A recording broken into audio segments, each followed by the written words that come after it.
പുസ്തകത്തിന്റെ പേര് എന്നേരം തുഴഞ്ഞ് എന്നാണ് പുസ്തകത്തിന്റെ പേര്. എന്റെ ഓർമ്മക്കുറിപ്പുകളാണ് ഞാൻ എഴുതിയിരിക്കുന്നത്. അപ്പോൾ അതിന് ഈ പറയുന്ന പോലെ നല്ല റെസ്പോൺസ് കിട്ടിക്കൊണ്ടിരിക്കുകയാണ്. ഒരുപാട് ഇപ്പൊ ബെസ്റ്റ് സെല്ലർ കാറ്റഗറിയിൽ ആണ് ഈ ബുക്ക്. അപ്പൊ ഞാനൊരു റീല് ചെയ്തിട്ടുണ്ട് എവിടെ നിന്നാണ് എങ്ങനെയാണ് ഈ ബുക്ക് കിട്ടുക എന്നുള്ളത്. അപ്പൊ എന്റെ ഇൻസ്റ്റഗ്രാം പേജിലൂടെ ആ റീല് കാണുകയാണെങ്കിൽ അതിലൊരു വാട്സാപ്പ് നമ്പർ ഉണ്ട്. ആ വാട്സാപ്പ് നമ്പറിലേക്ക് ബുക്ക് വേണമെന്ന് പറഞ്ഞ് ഇടുകയാണെങ്കിൽ തീർച്ചയായിട്ടും ബുക്ക് വീട്ടിലെത്തും. അതായത് സ്വന്തം ജീവിതത്തിൽ തീർച്ചയായിട്ടും ഓർമ്മക്കുറിപ്പുകളാണ്. അപ്പൊ അതുകൊണ്ട് തന്നെ നമ്മുടെ ജീവിതവുമായിട്ട് കണക്ട് ചെയ്ത് നിൽക്കുന്ന കാര്യങ്ങളാണ്. നമ്മുടെ ജീവിത യാഥാർത്ഥ്യങ്ങൾ. അതെ അതെ തീർച്ചയായിട്ടും. അതുപോലെ കവിതകള്, പാട്ട് അങ്ങനെ എഴുതാറുണ്ട് ചെറുപ്പം മുതലേ എല്ലാ തരത്തിലുള്ള എന്താ പറയാ എഴുത്ത് കോമ്പറ്റീഷനുകളിൽ പങ്കെടുത്ത ഒരാളായിരുന്നു. അപ്പൊ അതിന് കിട്ടുന്ന എല്ലാവിധ ചാൻസുകളും ഉപയോഗിക്കാറുണ്ട്. അഭിനയമുണ്ട്, നാടകം, അങ്ങനെ നാടകത്തിലൊക്കെ ചെറുതായിട്ട് ഇപ്പൊ നമ്മുടെ ഇവിടെ പള്ളിയില് ചെയ്തിട്ടുണ്ട്. നാടകമൊക്കെ ചെയ്തിട്ടുണ്ട്. അവിടെ പാടുമായിരുന്നു പള്ളിയില്? പാടില്ലായിരുന്നു, പാടൊന്നും ഉണ്ടായിരുന്നില്ല. നാടകമൊക്കെ എഴുതാറുണ്ടോ? നാടകം ചെയ്തിട്ടുണ്ട്, എഴുതിയിട്ടൊന്നുമില്ല. സ്ക്രിപ്റ്റിംഗ് ഇല്ല. ഇനി അടുത്ത പുസ്തകം ഉടനെ തന്നെ ഉണ്ട്. അത് ഞാൻ അനൗൺസ് ചെയ്യും. അതൊക്കെ പിന്നീട് നല്ല പ്രൊജക്ടുകളൊക്കെ വരുമ്പോ നമ്മളെ എല്ലാവരും ചോദിക്കുന്ന കോടന്നൂർ പറയാമോ? കോടന്നൂരിനെ കുറിച്ചാണ് എനിക്ക് ഏറ്റവും കൂടുതൽ പറയാനുള്ളത്. എൻ്റെ നാടാണ്, ഞാൻ ജനിച്ചു വളർന്ന സ്ഥലമാണ്. തൃശ്ശൂർ ജില്ലയിൽ നിന്ന്, തൃശ്ശൂർ ജില്ലയുടെ ഹാർട്ട് ഓഫ് ദ സിറ്റിയിൽ നിന്ന് 10 കിലോമീറ്റർ മാത്രമേ ഉള്ളൂ കോടന്നൂർക്ക്. ഒരു കാർഷിക ഗ്രാമമാണ്. ഇവിടെയുള്ള ഇവിടെയുള്ള എല്ലാവരും ഏതെങ്കിലും ഒരു തരത്തിൽ കാർഷിക വൃത്തിയുമായി ബന്ധപ്പെട്ട ആളുകളാണ്.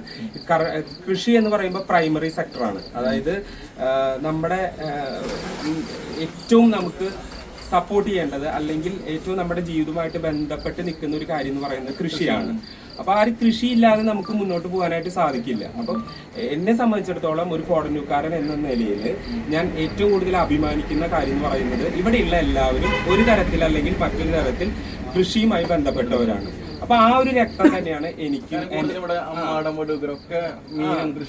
അതെ, ഇപ്പൊ പ്രത്യേകിച്ച് ഈ കോടന്നൂരില് ജീവിക്കുന്ന ഒരാളെന്ന നിലയിൽ കൃഷി എന്ന് പറയുന്നത് എന്റെ രക്തത്തിൽ അലിഞ്ഞ ഒരു കാര്യമാണ്. കാർഷിക കുടുംബമാണ്. ഇപ്പോഴും ഞങ്ങൾ കൃഷി ചെയ്യുന്നവരാണ്. കൃഷിയുണ്ട്. ഒരു സ്ഥലത്തൊന്നല്ല, ഒന്നിൽ കൂടുതൽ സ്ഥലങ്ങളിൽ ഈ ഏരിയയിൽ തന്നെ ഞങ്ങൾക്ക് കൃഷിയുണ്ട്. മീൻ വളർത്തൽ എന്ന് പറഞ്ഞാൽ എനിക്ക് എന്റെ കുറച്ച് നീങ്ങിയിട്ടൊരു പറമ്പൊക്കെ ഉണ്ട്. അപ്പൊ അതില് കുളം ഒക്കെ ഉണ്ട്. അതാണ് ഇവിടെ മീനുകളൊക്കെ നോക്കുന്നത്. അതവിടെയാണ്. അങ്ങനെയല്ല, ആ കുളത്തിൽ നമുക്ക് മീനൊക്കെ ഇട്ട് അത് മീൻ പിടിക്കാം. അങ്ങനെയൊക്കെ അത് കൊമേഴ്ഷ്യൽ പർപ്പസിനായിട്ട് ഞങ്ങൾ ഉപയോഗിക്കുന്നില്ല. അപ്പൊ അങ്ങനെയൊക്കെയാണ്. കാർഷികപരമായിട്ട് എന്തൊക്കെ കാര്യങ്ങൾ ചെയ്യാൻ പറ്റുമോ അതൊക്കെയുള്ള നാടാണ് എൻ്റെ. അപ്പോൾ ഈ പറയുന്ന പോലെ കോടന്നൂർ എന്ന് പറയുന്ന കോടന്നൂർക്കാരനായതിൽ ഞാൻ അഭിമാനം കൊള്ളുന്നു. കോടന്നൂർ കാണണമെന്ന് പറഞ്ഞാൽ കോടന്നൂരിന്റെ ഈ ഒരു നെൽകൃഷി പാരമ്പര്യം, അതുപോലെ കാർഷിക പാരമ്പര്യം, അതുപോലെ ഇവിടുത്തെ ആളുകൾ എന്ന് പറഞ്ഞിട്ടുണ്ടെങ്കിൽ കാർഷികപരമായിട്ട് ചിന്തിക്കുന്ന ആളുകളാണ് കൂടുതൽ. അപ്പൊ അവരോട് സംസാരിക്കുമ്പോൾ തന്നെ തീർച്ചയായിട്ടും ആ ഒരു പൾസിലേക്ക് നമ്മൾ പോകും, ഗ്രാമീണ പൾസിലേക്ക് പോകും. ഇവിടുത്തെ ഓരോ ആളുകളും ചിന്തിക്കുന്ന രീതി എന്ന് പറഞ്ഞാൽ സിറ്റി ലൈഫിൽ ഓവറായിട്ട് നമ്മൾ ആർട്ടിഫിഷ്യൽ ആയിട്ട് ചിന്തിക്കുന്ന ആളുകളായിരിക്കും കുറെയൊക്കെ. അങ്ങനെ ആയി പോകുന്നതാണ് നമ്മൾ. പക്ഷെ ഈ എന്റെ നാട്ടിൽ പച്ചയായ മനുഷ്യരെ കാണണമെങ്കിൽ നിങ്ങൾക്ക് കോടന്നൂരിലേക്ക് സ്വാഗതം. അവരുടെ ഇമോഷൻസ് ഒക്കെ യഥാർത്ഥമായിട്ടുള്ള ഇമോഷൻസ് അവിടെ കാണിക്കും.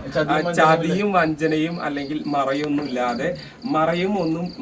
ഇല്ലാത്ത ആളുകളെ കാണണമെങ്കിൽ കോടന്നൂർക്ക് വന്നിട്ടുണ്ടെങ്കിൽ കാണാം. അതുകൊണ്ടാണ് ഇത്രയും പച്ചയ മനുഷ്യനായത്. അതെ, ജനിച്ചു വളർന്ന നാടാണ്.